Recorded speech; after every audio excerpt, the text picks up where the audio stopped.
Did I know if we'd pull it off? I don't know. I think that my name definitely helped us get in some of the doors, but sometimes it's just a novelty. Like, okay, let's see Buffy Babe.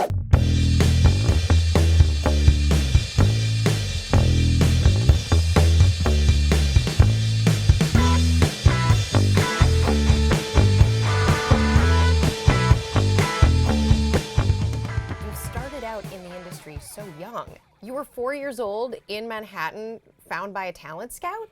Yeah, I think it's really different. And I pardon everyone for my voice. I'm not sick. I have lost my voice from talking so much. As my husband would say, it's called karma. You know, it's so different growing up in New York, because in Hollywood, there's just sort of one business, right? Everything centers around it. But in New York, nobody cares. So it could almost be more of a hobby, and it's not as interesting to people. So I think it allowed me to really explore something that I loved without having it completely take over my entire life. And you were 6 in your first film, I think, something like Was that. I? Wow. Well, that's what we did a little digging. Got it. And everything you read on the internet is true. Obviously. So, your entire yes. Wikipedia page is nothing but truth. I'm just joking, obviously. So what did that do in terms of shaping the things that you wanted to do? Did you want to be an actor? Was that your idea? No, I wanted to be Diane Sawyer. You wanted to be Diane Sawyer. That was I wanted to be a photojournalist, and I was going to travel all over the world and do my own, we used to have these things called cameras that took pictures with film when I was younger, back in my childhood. And that's what I always thought that I would wind up doing. And then ultimately, I realized that at the time I was really loving what I was doing. And I said, okay, well, I'll just keep doing it till it doesn't work for me. And then I graduated high school at 15, and I moved to LA not too long afterwards. And I said, okay, I'll give it a year, and then if it doesn't go well, I'll go to college. And then I got this mid-season replacement show on a network that no one had heard of at the time. But it did okay for me. Buffy? Yeah. Did okay. It worked out just a little bit. Yeah. I can help you. Are you forever Buffy? Probably if you'd asked me a year after the show, I would have had that 20-year-old, snobby, I'm known for more than that. But now as a real adult, I realize that because the show is so successful, because I am so proud of the indelible mark that we made with that show and that character, it gives me the freedom to try other things. Because I've already had more success in my life than I ever thought I would have. And I'm comfortable with that. I'm not trying to achieve or chase a dream that's never going to happen. And because of that, it let me take other roles that I probably normally would have been maybe a little afraid, or to try an entirely new venture in my life. Foodsters is the newer venture, yes. I mean, you've been doing it for a while now, co-founding this company. Tomorrow will be a year. Foodsters is curated, healthy baking projects and mixes. And what have you learned in the last year? I wouldn't even know where to start. And I just sort of thought to myself, it's time to do something else. I've been doing this my entire life. And now with social media and all the different platforms, I think the way that we consume content is so different. I had 2 young children, and my entire life I've spent sitting on sets. And, even if you're producing, there's still so many other people that you're beholden to and who shape those decisions. And I thought, I want to do something that's mine, where I take something from an idea and create something and watch it actually grow. And my girlfriend and I had this idea, and we thought, okay, if we don't do it, someone else is going to do it. Let's give it a shot. And that was it. That was about 2.5 years ago. So for people who aren't familiar with Foodsters, give us the sort of 30-second elevator pitch. Oh, God. No pressure, right? No, the real concept is we want to re-traditionalize the home baking experience. We want to make it baking easy. And we want people to start baking at home and stop saying, oh, I cook, but I don't bake, because it's too challenging. All of our stuff is less than 6 steps. It's really foolproof. And I say that because before this, I didn't bake. The original idea was inspired by our children. And both my partner, Galit, and I had young children who loved the Cooking Network. And you're always looking for things that you can do with your children where you put down these devices. I always say that while we live in a world that is really connected, ultimately we're becoming more and more disconnected, because everything is done like this and we're losing this. And the kitchen is really the one place in the home where people put the phone away and make true, genuine connections. And you really remember those. And our kids wanted to bake. And we thought, okay, that's better than wanting to play iPads all day, so let's do it. And I went on this thing at the time called the Pinterest. I don't know if you've heard of it.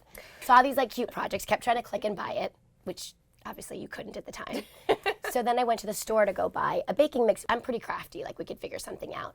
And I went on the shelf and I was so shocked because there was this real hole in the category. There was either the traditional baking mix, the legacy brands that are full of dyes and chemicals. Like, to make a yellow cake, you shouldn't need a red dye. Salt should never be the number 1 or 2 ingredient in anything sweet like that. Or the other end were these very gluten-free, very expensive, and honestly didn't taste that great. And I thought, what about for the person that wants good ingredients and taste? Like, where does that exist? And that's when we really saw the hole. So we started a year ago online with our kits. And our kits are holiday themed. So we have everything from a movie night where you make a cupcake that looks like a bowl of popcorn. We have mummies for Halloween. You have a lot of celebrities nowadays who are starting companies. Some of them are doing, honest company, for example, like Jessica Alba. And then there's the Jessica Simpsons of the world that have their name on everything. Yeah, it's a really interesting time, and I think as a celebrity we have this great platform where we can reach people, and what can you do with it that reaches them, that affects them. And I had sort of moved into this role of people always asking me parenting questions and all of that, and there had to be a way to sort of work all of that together, and it seemed like the time was definitely right. But did I know if we'd pull it off? I don't know. I think that my name definitely helped us get in some of the doors, but sometimes it's just a novelty. Like, okay, let's see Buffy bake. Proof of concept. Like, yeah. And then you get in there like, wow, they have this really impressive deck. They really know what they're doing. They've studied the category. I mean, baking is a $5 billion category. And I also think about a brand that speaks to the modern consumer. Mm-hmm. That is interesting to look at, that's creative, that speaks to more than just, old baking was like a homemaker, right? It was sort of a very older concept, and it's not, everyone bakes. Mm-hmm. From young children, it's a great way to get them in the kitchen. It's fine and gross motor skills, it's math, it's science, it's vocabulary. But for older people, it's about, and me being an older person, it's connections. It's girls' night, having a glass of wine and having a treat or bringing it to someone's house, and really also using the creative side of our brain. I worry that we spend so much time on technology, but creativity is the road that leads to invention. And if we don't use that side of our mind where we tactile, we touch, we feel, we make, we have to do both. What did you learn about business throughout all of this? What was the most surprising thing?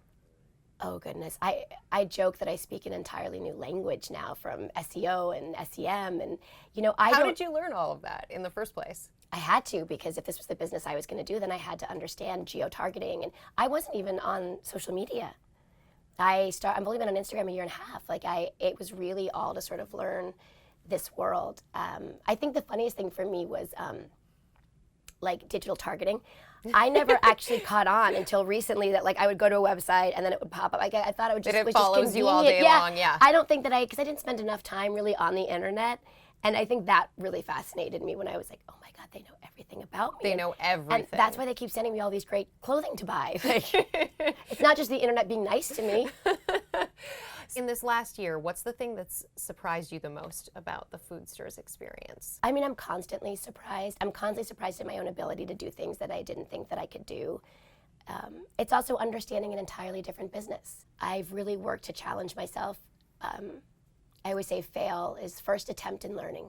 It's all about pivoting and learning, what works. We've gone through different iterations. Our boxes have changed. And it actually was funny. I was just at Whole Foods in Columbus Circle because I'm a New Yorker. I'm a hometown girl. I haven't seen it on the shelf here yet. And our boxes were just a tiny bit too tall. And I was like, what happened? I went to the Whole Foods. I measured it and I realized, I went to the Whole Foods in Los Angeles and there's more space. Oh my gosh. And it's just all those little things that you don't think about, or even just looking at the shelf. Before, I would go grocery shopping, but I never thought about what attracted me to try something new. Was it the color of a box? Was it branding? And I always say Honest did it right. I mean, there's something about their branding that you notice it and it calls to you, and it's different than everything else that's out there. Okay, when you think about the Honest idea, so they're getting bought now by Unilever, would that be a dream come true for you? Oh, you mean to sell the company for billions of dollars? Yeah. No, who wants billions of dollars? I'm just in it for the baked goods. Look, to have a legacy where I've created something, and I think for my kids it's really interesting because they're still young, so they don't totally grasp being an actress. They get mommy and daddy are on TV, but it is a different concept. But from Foodsters, they've watched Galit and I have an idea. spend all these hours. They've gone with us when we've created boxes, to the factory when we produce. They're such a part of it, and now they go to the shelf and they see it, and they understand that you can make that happen. That's worth everything. Mm-hmm. What's more difficult, doing a movie or building a company? Are you kidding? Doing a movie where you sit on set, and people bring you coffee and do your hair and do your makeup and put your clothing on you, tell you where to stand. I always say an actor's job is just to remember their lines and hit the piece of tape, right? That's what we do. This is way harder. One piece of advice you'd give to anyone out there with a dream to build something of their own? Trust your gut. At the end of the day, I can't tell you how many doors that we had that people said no to us, but it only takes one person to say yes.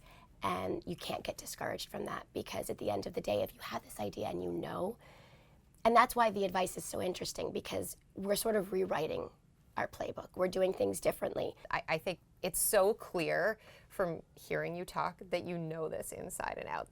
You're not one of those celebrities that just put some money in this brand. No, and let it go. I've never put my name to stuff. I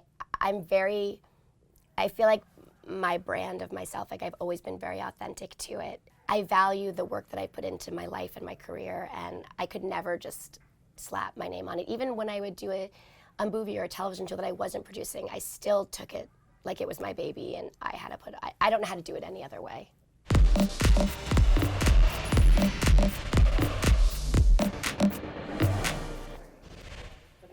I used to think I was going to be you. That's what I wanted to do. I wanted to be a newscaster. Well, you still could. A third, I'm too old. I can't have a third career.